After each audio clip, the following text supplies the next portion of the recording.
राधे राधे, जय श्री हरि, हर हर महादेव। आप सभी श्रोतागणों का स्वागत है हमारी कथा श्रृंखला में। वैशाख मास के इस पावन अवसर पर हम श्रवण कर रहे हैं वैशाख मास से जुड़ी हुई पौराणिक कथाओं का, और आज हम पहुंच गए हैं अध्याय 25वीं की तरफ। तो चलिए शुरू करते हैं कथा।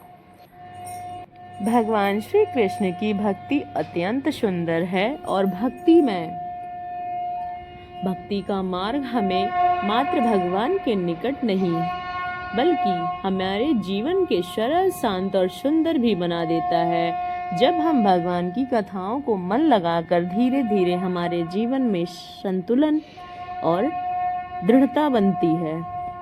और वैशाख मास में हम इस समय इन निष्ठा को आगे बढ़ाने के लिए वास्तव में एक दिव्य परिवर्तन प्रक्रिया है, और इसीलिए यह हिंसा बनने के लिए समय हम सुनते हैं वैशाख मास की पौराणिक कथा। तो चलिए विलंब न करते हुए कथा को आगे बढ़ाते हैं और आज की कथा आरंभ करते हैं। पूर्व काल की बात है।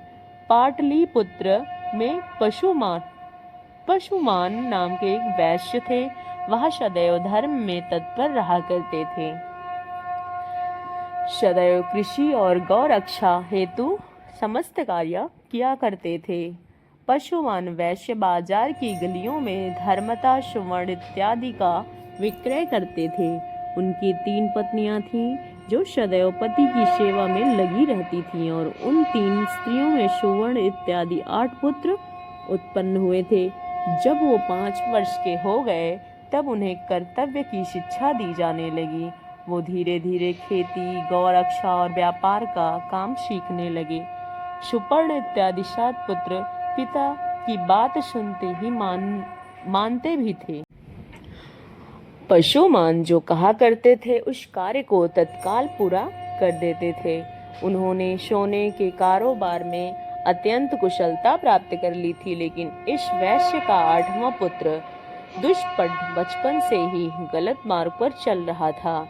वो पिता की बात को ना तो सुनता था और ना ही पालन करता था, और बालकों को सताया करता था और सभी को छेड़छाड़, हमेशा नादानी किया करता था। ऐसा उसको अपेक्षा नहीं थी। उस वैश्य के 8 पुत्र युवावस्था को प्राप्त हुए। 8वां पुत्र दुष्पट नगर के बालकों को दोनों हाथों से पकड़ लेता और कुआं, नदी या तालाब में फेंक देता। उसके इस दुराचरित्र को कोई नहीं जानता था। जल में उसका शव देखकर लोग उनका संस्कार करते थे। तब पूर्ववासियों में आकर राजा से यह वृतांत निवेदित किया। उनका यह वचन सुनकर राजा ने ग्राम रक्षकों को बुलाया और उन्हें आज्ञा दी कि यह बालकों की मृत्यु के कारण क्या है, इसका क्या पता लगाया जाए। ग्राम रक्षक बालकों के मारे जाने का रहस्य पता लगाने लगे, लेकिन बहुत ढूंढने पर भी उन्हें इस बाल घातक का पता नहीं चला। वो डरते हुए राजा के पास गए। उन्होंने कहा, महाराज, हम बहुत खोज करने पर भी यह नहीं जान पाए कि आखिर कौन है इस नगर में रहकर निरंतर बालकों की हत्या करता है। तत्पश्चात किसी का समय यह वैश्य बालक अन्य 5 बालकों के साथ कमल निकाल ले आने के बहाने सरोवर के निकट गया। वहां उसके उन बालकों ने जबरदस्ती पकड़ कर ली और डुबो दिया। वह बालक चीखते चिल्लाते रहे, पर वह क्रूर आत्मा तक नहीं कांपा, पानी में जा डुबो दिया। उसके शव मरा हुआ जानकर दुष्पट शीघ्र ही अपने घर चला गया। उन 5 बालकों के पिता पुत्रों को नगर में ढूंढने लगे। वो 5 बालक अधिक छोटे थे। पानी में डाल देने पर भी वो मर नहीं सके। धीरे धीरे सरोवर के किनारे आ गए और वह घूमते रहे। इतने में ही अपने बंधुओं के द्वारा नाम ने लेकर पुकारने की आवाज सुनकर उन्होंने जोर जोर से बोलकर उत्तर दिया। बालकों की आवाज सुनकर उसके पिता सरोवर के तट पर गए और वहां उन्हें जीवित देखकर उन सबको बड़ा हर्ष हुआ। फिर पिता ने पूछा, हे बालकों, तुम्हारी ऐसी दशा कैसे हुई? तब बालकों ने दुष्पट और उस दुष्कर्म का वृतांत अपने बंधुओं को कह सुनाया और यह बात जानकर पूर्ववासियों ने राजा की इसकी सूचना दे दी थी। राजा ने उसी क्षण पशुमान को बुलाया और उससे कहा, हे पशुमान, यह नगर बहुत ही बालकों से भरा पूरा रहा है, लेकिन तुम्हारे दुरात्मा पुत्र ने इस प्राय को सुना दिया और अभी अभी बालकों ने उसे जल में डुबो दिया था, लेकिन दैव योग से वह जीवित निकल आया। बताओ इस समय क्या करना चाहिए? मैं तुम्हें पूछता हूँ क्योंकि तुम सदा धर्म में तत्पर रहते हो। राजा को ऐसा कहने पर धर्मज्ञ पशुमान ने कहा, राजन, जिसके सारे नगर को सुना दिया वह वध योग है। इस विषय में कुछ भी पूछने की बात नहीं है। यह अत्यंत पाप आत्मा मेरा पुत्र नहीं, शत्रु है। इससे इस नगर के बालकों को खाली कर दिया। उस दुष्ट को उद्धार मुझे कोई उपाय नहीं दिखाई देता। मैं सच कह रहा हूँ, इस दुष्ट आत्मा को प्राणदंड दिया जाए। पशुमान का यह वचन सुनकर समस्त पूर्ववासी पशुमान की प्रशंसा करते हुए राजा को कहने लगे, महाराज, इस दुष्ट को मारा ना जाए, लेकिन चुपचाप नगर से निकाल दिया जाए। और वह दुष्ट पाप को बुलाकर कहा, हे दुष्ट आत्मा, तू शीघ्र ही यहाँ नहीं, हमारे नगर से निकल जा। और इस प्रकार डांट फटकार कर राजा ने दूतों द्वारा उस नगर से निर्वासित करवा दिया।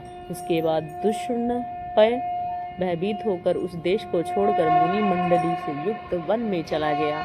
वहां जाकर उसने एक मुनि के बालक को जल में डुबो दिया। कुछ बालक खेलने के लिए गए हुए थे, उनको उस बालक को मरा हुआ देखकर अत्यंत दुखी होकर उस पिता से यह समाचार कहा। वह उग्रश्रवा से अपने पुत्र के मारे जाने पर समाचार सुनकर तप के प्रभाव से दुष्टपय को चरित्र को जान लिया और उससे श्राप देते हुए कहा, हे दुष्ट आत्मा, तूने मेरे पुत्र को पानी में फेंक कर मार डाला है, इसलिए तेरी मृत्यु भी जल में डूबने से ही होगी और मरने के बाद तू दीर्घ काल तक पिशाच बना रहेगा। यह श्राप सुनकर दुष्टपर्ण ने बड़ा दुख हुआ और उसका वन छोड़कर सिंह आदि क्रूर जंतुओं से युक्त दूसरे भयंकर वन में चला गया। वहां बड़े जोर से वर्षा और आंधी चल रही थी। दुष्टपर्ण ने देखा कि मरे हुए हाथी सूखा कंकाल पड़ा है।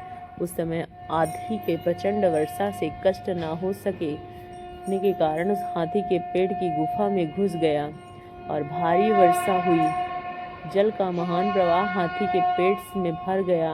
हाथी का शव उस महाप्रवाह में बहते बहते समुद्र में चला गया। दुष्पुण्य ने उस जल में डूबकर क्षण भर में ही प्राणहीन हो गया। मृत्यु के बाद पिशाच योनि को प्राप्त हुआ। भूख और प्यास से पीड़ित होकर वह भयंकर रूपधारी पिशाच अनेक प्रकार के दुख को सहता रहा। गहन वन में रहने लगा। एक वन में दूसरे से वन में दौड़ता और कष्ट भोगता हुआ वह क्रमशः दंडकारण्य आ पहुंचा। वहां उसने उच्च से पुकार लगाई, तपस्वी महात्माओं, आप लोग बड़े कृपालु और सभी प्राणियों से हित में तत्पर रहने वाले हैं। मैं दुख का अंत पीड़ित हूँ, मुझे अभी अपनी दया दृष्टि से अनुग्रहित करें। हे पूर्व काल में पटिल पुत्र नगर पशुमान के पुत्र दुष्टमय नाम का वैश्य था। उस समय मैंने बहुत से बालकों की हत्या की। अब मुझे पिशाच योनि को प्राप्त हुई है। भूख और प्यास सहन करने वाले मुझ अब शक्ति नहीं रह गई, इसलिए आप लोग कृपा करके मेरी रक्षा करें। जिस प्रकार पिशाच योनि से छूट जाऊं, उसको ही उपाय बताइए। पिशाच का यह वचन सुनकर तपस्वी मुनियों ने महर्षि अगस्त्य से कहा, हे भगवान, इस पिशाच का उद्धार कोई उपाय बताइए। तब अगस्त्य जी ने अपने प्रिय शिष्य सुतीक्षण को बुलाकर, वत्स सुतीक्षण, तुम शीघ्र ही गंधमादन पर्वत पर जाओ। वहां से पापों का नाश करने वाला महान अग्नि तीर्थ, इस पिशाच का उद्धार करने का उद्देश्य तुम इस तीर्थ स्नान करना।